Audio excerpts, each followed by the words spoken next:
Hello and welcome to Episode 6 India's Rising Importance as a Global Security Navigator. To take a deep dive into this topic, we have today with us the international security expert, Dr. Samir Patil. Hi, Samir, welcome to the podcast. Thank you so much for inviting me. Likewise, thank you very much, Samir, for joining us today. So, before we start dissecting a certain set of questions related to the international security, can you please provide us a brief outlook on your background and your work, which has been a significantly beneficial for the international security as well as the India's national security strategy? Uh, okay, great. Thank you so much, Omkar, for inviting me on this podcast. So, as Omkar said, my name is Samir Patil. I am a senior fellow at India's number one think tank, Observer Research Foundation. Prior to this, I have worked in the National Security Council Secretariat, handling regional security and international terrorism desks. And then after that, I worked at Gateway House, which is a Mumbai-based foreign policy think tank. Uh, my work primarily focuses on India's national security. So within that, I look at, for instance, defense. I look at India's regional security, counter-terrorism, as well as cybersecurity. Over the last few years, I have begun to pay attention at the intersection of technology and national security because that is something which holds a great potential. So if you see some of my recent writings, they actually have focused on this particular aspect, as well as also looking at the issues of defense technology cooperation between India and US, India and Israel, as well as a couple of other India's like-minded partners, such as Australia. So that is how that's what my background is in international and national security. Uh, but I am a academician by training. So I did my master's, MPhil, and most recently my PhD from India's Jawaharlal Nehru University in the School of International Studies. My PhD thesis looked at India's nuclear decision making on the two treaties, treaties which define the Global Non-Proliferation Order, the Nuclear Non-Proliferation Treaty, the NPT, and the Comprehensive Transparent Treaty, the CTBT. So I looked at domestic decision making within India on these two treaties because India was one of the first countries to propose both the treaties, to support both the treaties, but India was also one of the first countries to reject both the treaties. So what transpired in this first support and then the opposition to these treaties is what I looked at. Uh, so that's what my background is. Thank you. Thank you very much, Samir. That's a quite a lot wide area of expertise, I would say, in the international security domain, and I think most of it is very much right now important, looking at the security landscape of the world.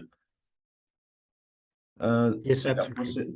Yeah, yeah. Please proceed ahead if you'd like to extend a little bit. No, so as I said, that yes, indeed, it's a broad area, but I have also, in a sense, as I said, that in the last few years, I've begun to focus more on the technology aspect of it because be it counterterrorism, be it nuclear, of course, cyber, but also the defense technology partnerships that India is forging. The tech element is, in a sense, has come to dominate most of these domains. So that is something which I'm concentrating on. Definitely, I think, yeah, as you mentioned, cybersecurity is also one of your area of expertise. So definitely, we'll be taking a deep dive into these questions ahead.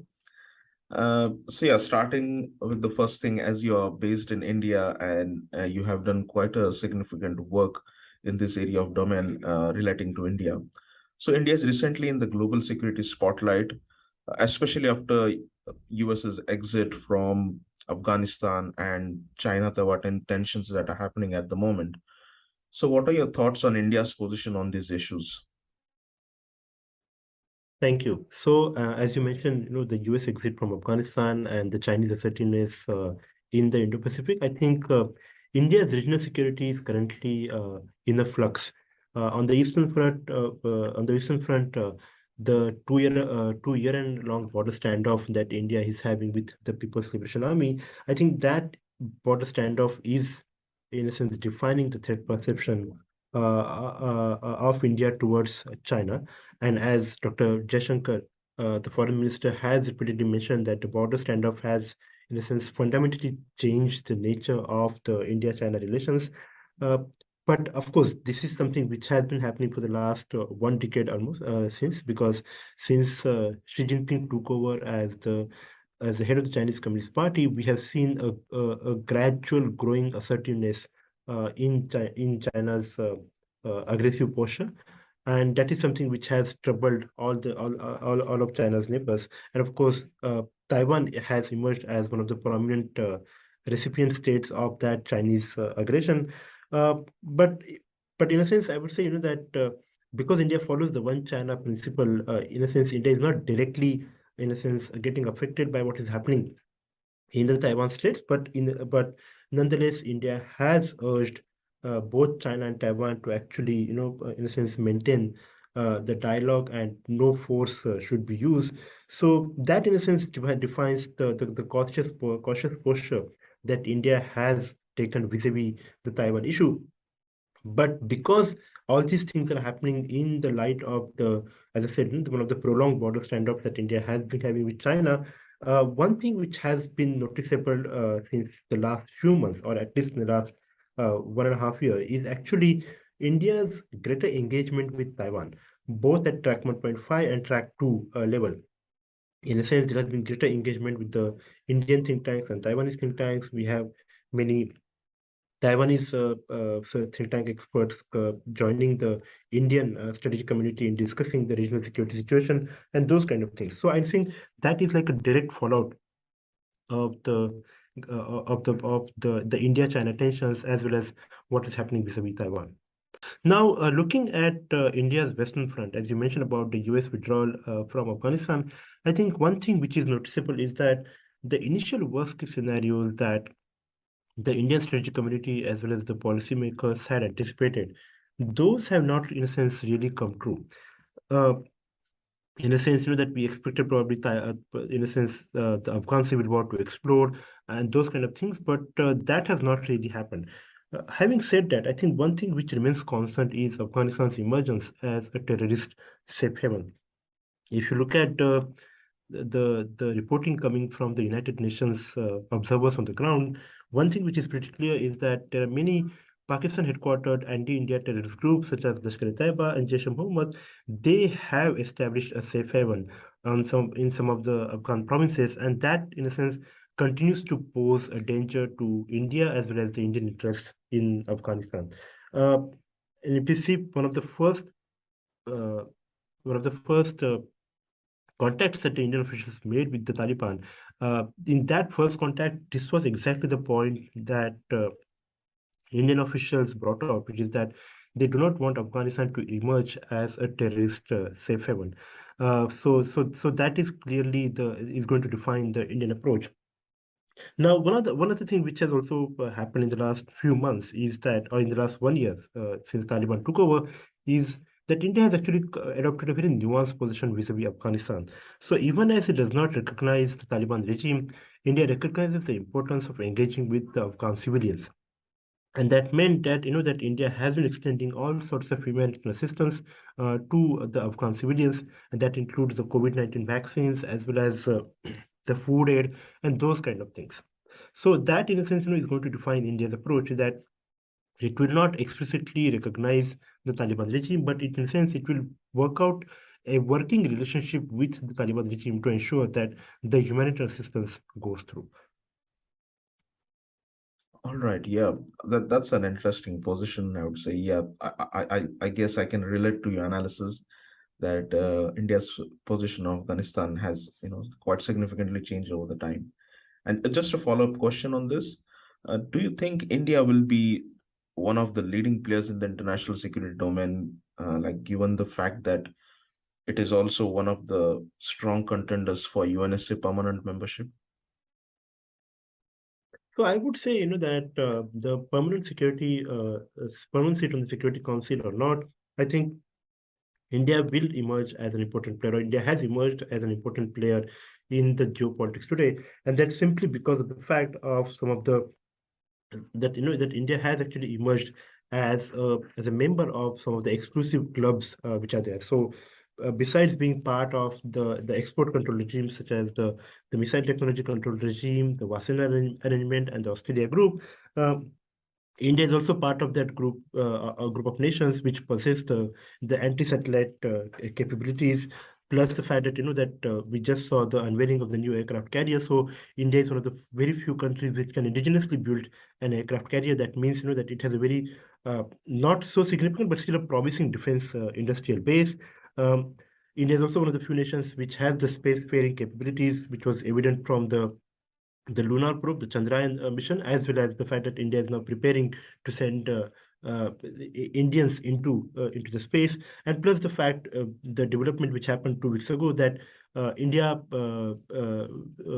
took over as the fifth largest economy in the world by the nominal GDP ratio and the third largest by the purchasing power parity. So all these attributes, in a sense, ensure and they have actually propelled India to emerge as an important player, and which is evident from the fact that India is part of these various groupings which have emerged in today's geopolitics. Some of them actually could be contradictory, but nonetheless, India is part of that. That it is a part of the Quadrilateral Security Initiative, but it's also part of the BRICS grouping.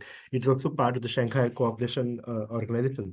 So that, and also is part of that new formation which has emerged in Middle East, or what we in India call as West Asia, the I2U2, India, Israel, UAE, and the United States. And that just shows, that India's profile is actually growing on the international stage. And it may not be as prominent as China, but in a sense, India is emerging as a credible counter to China, and that, in a sense, is really putting India in a very prominent spot. Yeah, I think as you mentioned about BRICS, there are also like similar for not actually the formal alliances, but there are alliances like Quad, which are also progressing ahead. And it will be quite interesting to see how these things emerge and how India will be leading ahead. So regarding the border tensions, India has taken a stronger defensive stand against Pakistan. And is this strategy urging Pakistan to encourage more foreign interference in its issues with India? So, when you look at Pakistan, I think one thing that we should give credit to Prime Minister Modi is actually his genuine outreach, which he had done in his first term. The fact is that that he invited the SAARC leaders, including Prime Minister Nawaz Sharif, for the swearing-in ceremony. The fact that he paid a surprise visit to Lahore in December 2015, that in a sense shows that he was eager to have some kind of rapprochement, some kind of reconciliation with Pakistan, at least to ensure that the terrorist violence which is sponsored by Pakistan does not really hurt the Indian national security interest.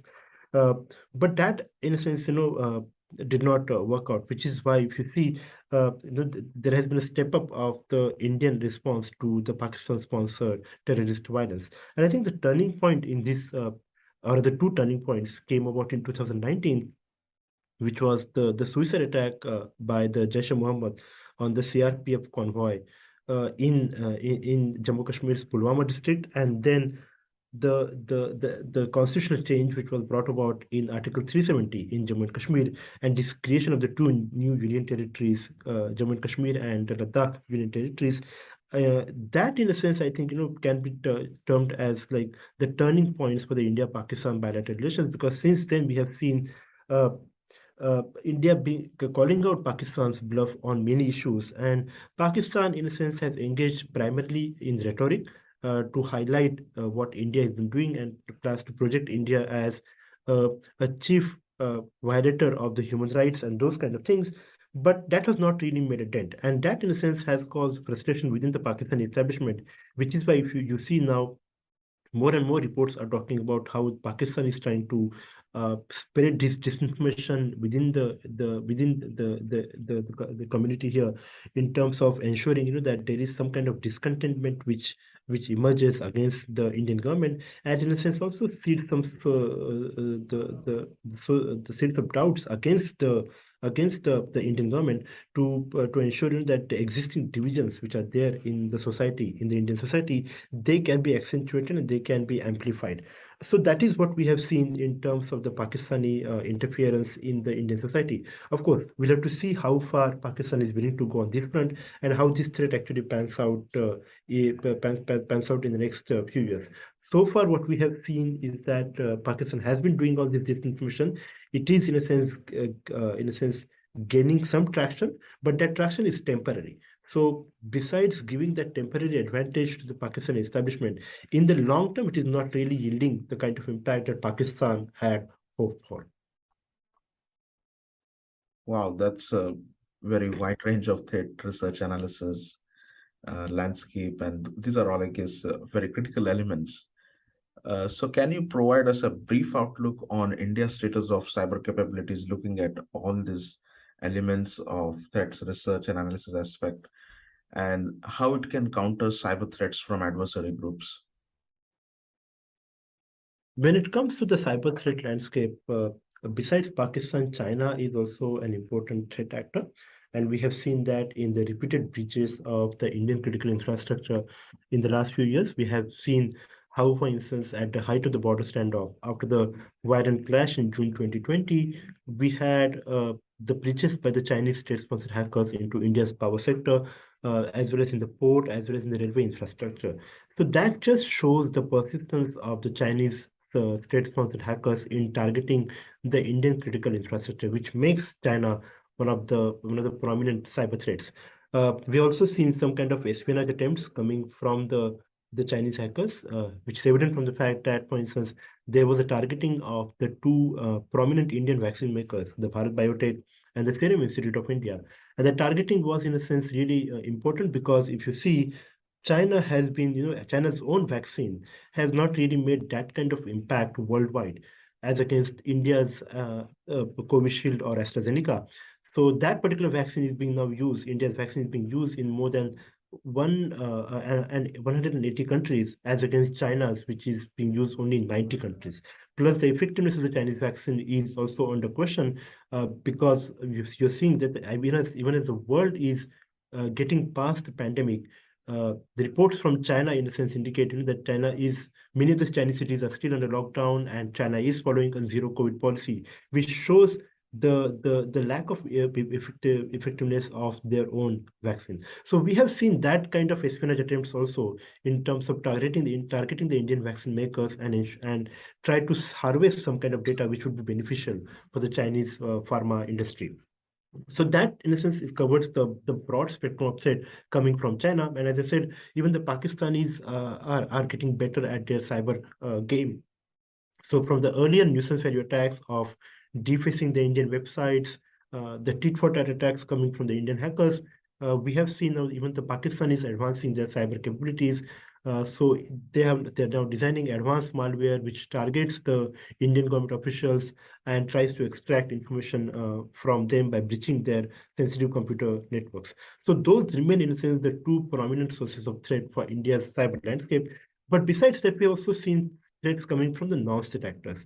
And here I actually divide these into two. One is the use of the cyberspace by the Pakistan headquartered anti-India terrorist groups such as Lashkar-e-Taiba and Jaish-e-Mohammed, which have used the cyberspace for terrorist recruitment and propaganda and radicalization. And we have seen the fallout of that in the Kashmir Valley, where there has been a spurt in the local recruitment, the local boys joining the terrorist groups, and that is a direct fallout of the radicalization and the kind of propaganda which these groups are putting it in the cyberspace.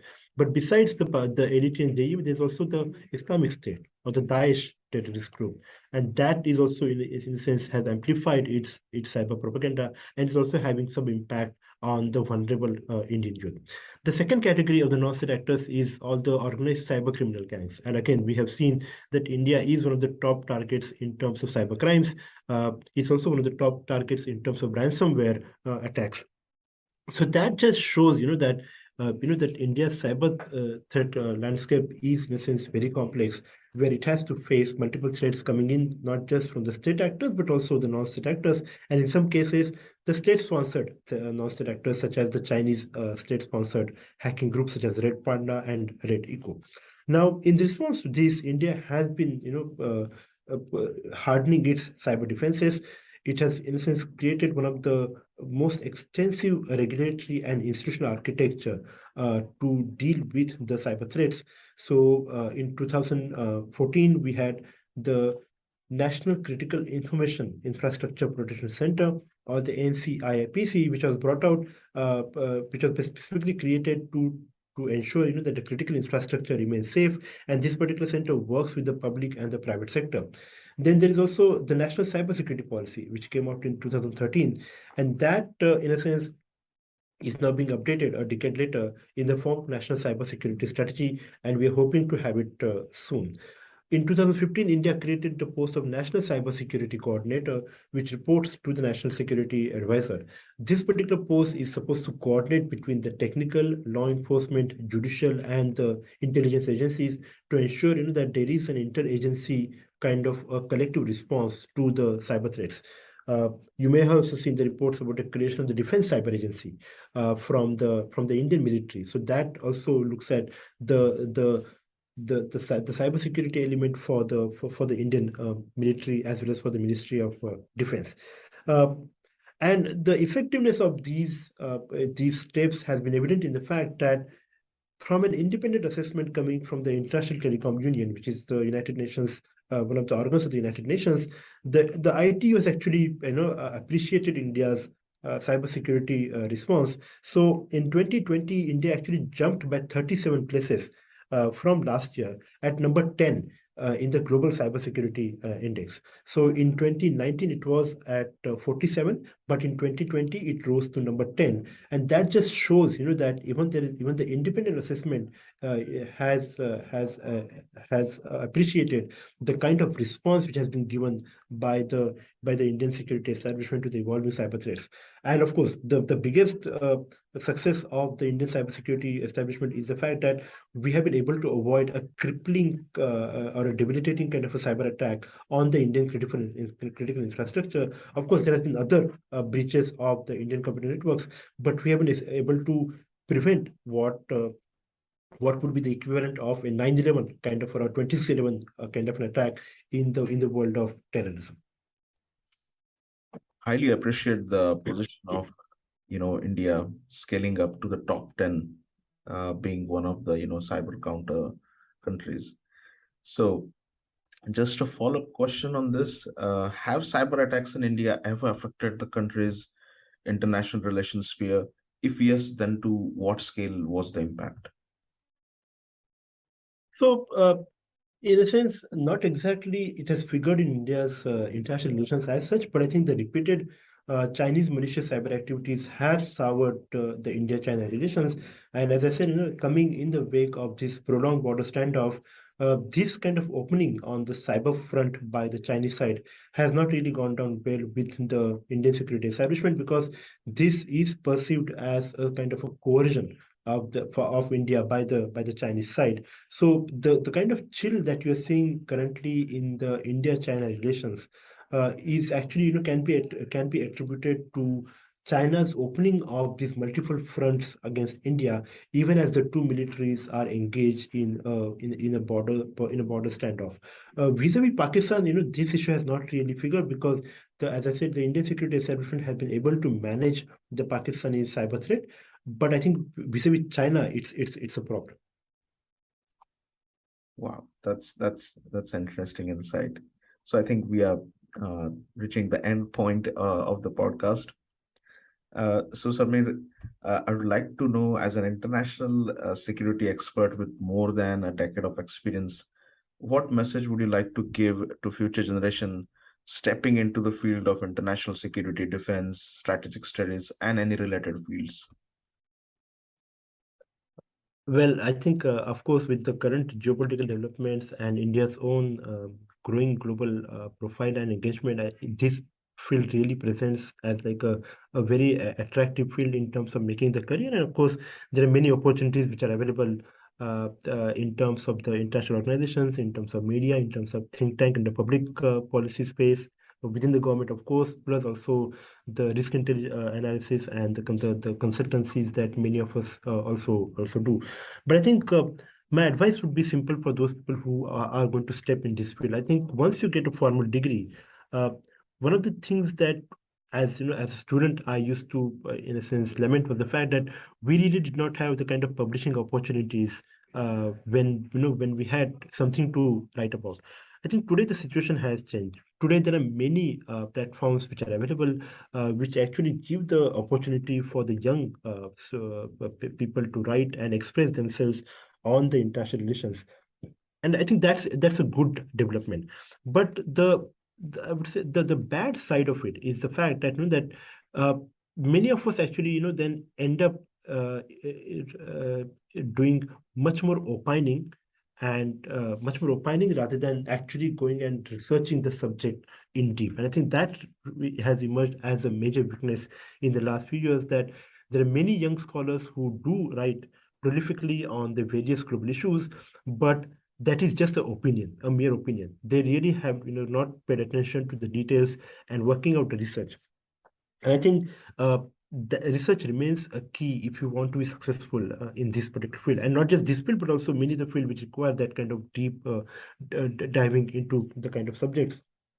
So my simple advice would be, that even as you establish yourself, by writing and all these things, I think you need to be true to the fundamentals of the subject. You should be doing a deep diving into the subject, and also possible, try to learn a foreign language, which will, in a sense, propel your career. Because especially this is true for the people coming from India, that by nature, that Indians can speak three languages, especially if you go look at the people from the southern part of the country. That apart from the mother tongue, there's also Hindi and English, which many of us can speak. So that also makes us, in a sense, the speaker of three languages. But if you take one more language which you think will be beneficial, I think that itself can be a good skill to have. And there are many organizations which are looking for that kind of skill. And I think the last point would be that always be mindful of the policy implications and policy relevance of what you're doing and what you're saying and what you're writing. Because again, as I said, that there are many people who do opine, but then when they're asked to work out the policy options, they lack. So that is something which that we should be making a very conscious effort as to effort, that even as we are writing, we should be posing ourselves a question, how someone sitting in the government as a policymaker, if he or she reads that particular piece of writing, you know, what kind of options we can offer them in terms of making the policy, if the issue is of relevance to India and to the policymakers. And I think that remains, I think, one of the key, in a sense, challenge, that to have some kind of a policy relevance or whatever that you're doing. Yes, definitely. I think these are very critical and important points, and I hope people who listen to this podcast actually take away some key important points and notes for their career as well. So thank you very much, Samir, for your precious time. It was really great speaking with you. I hope we sometime down the line continue as a second part as well, because I think there are a lot of things to explore in terms of cyber capabilities of India. So yeah, thank you very much again.